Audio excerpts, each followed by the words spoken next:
What is up, guys? Welcome back to another video and welcome to part number 3 of our handstand journey.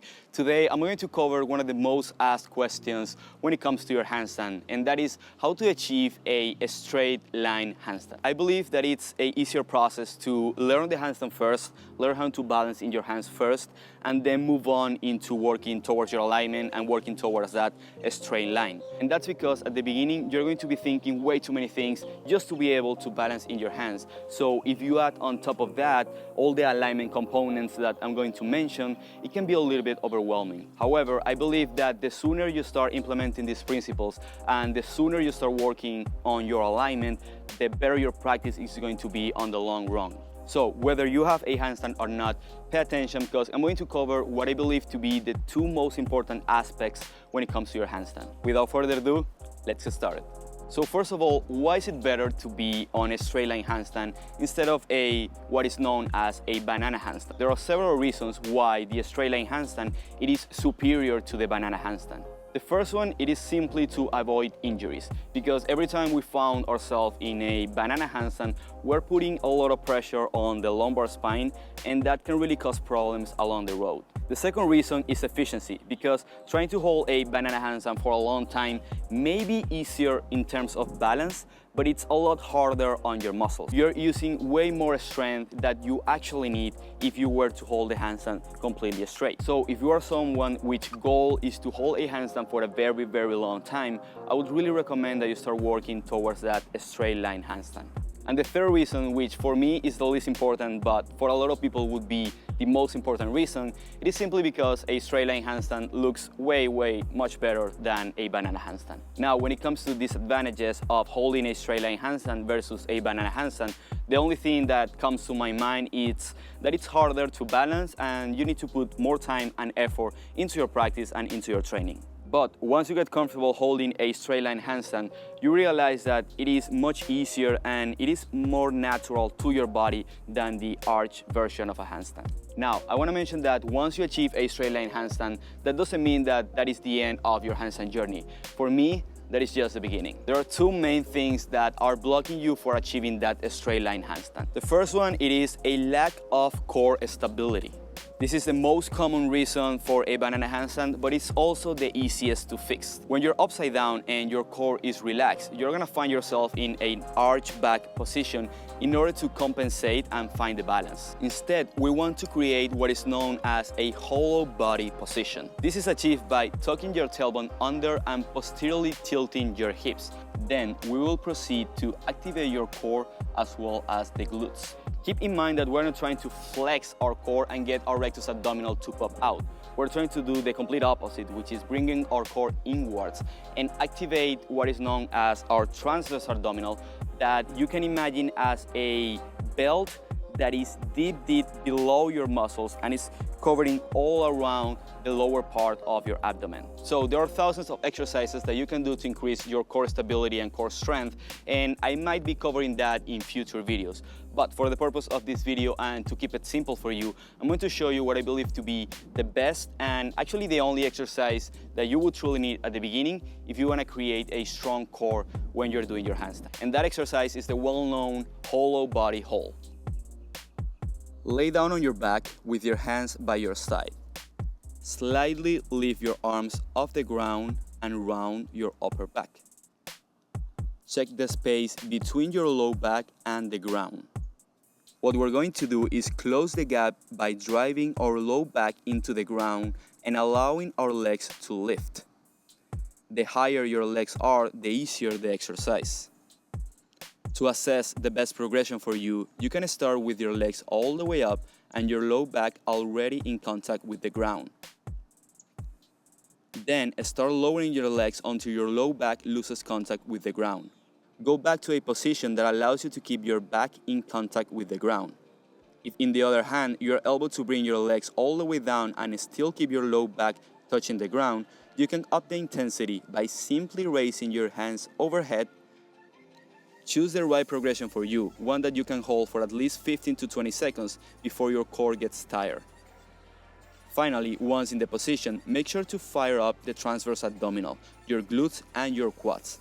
That hollow body position is exactly the position that we want to be in when we are upside down. The second reason, it is a lack of shoulder mobility. This is what I see to be the biggest issue when it comes to holding a straight line handstand.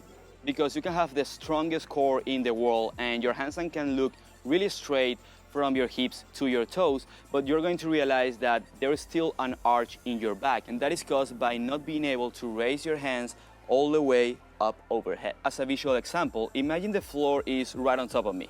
If my arms can only raise up to about 160 degrees, in order for me to touch the floor, my body will have to compensate by arching my back.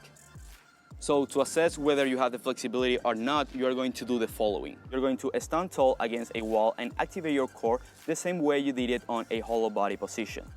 Keeping that position, begin raising your arms until you cannot go any further. You want to make sure that your low back stays in contact with the wall at all times. That way you can really assess how far your arms can go. So now, let's say that you are lacking shoulder mobility. How do you go about it? There are millions of ways you can approach shoulder mobility, and there are also thousands of shoulder opener exercises that you can do. What I found to be the issue and the reason why most people are lacking shoulder mobility is that all these exercises are also stretching your entire anterior part of your body. That includes your chest, your abdominal, your hip flexors, and your quads, and they are not really isolating your shoulders and opening them up. A great example of this is wheel pose, which in my opinion is one of the best shoulder opener there is. But the problem is that this position stretches almost the entire anterior part of your body, as I just mentioned, making it harder to really isolate the shoulders. Most of us will simply arch our low back to get into the position without ever getting any stretch on the shoulders. So what I'm going to do is show you my top 5 exercises to really open up those shoulders. Keep in mind that you can always cheat on any shoulder opener by simply arching your back and not focusing on really extending your shoulders back. So don't cheat, forget about your back, keep everything into the position and open up those shoulders.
Those exercises, if done correctly, will open your shoulders enough for you to be in a straight line handstand.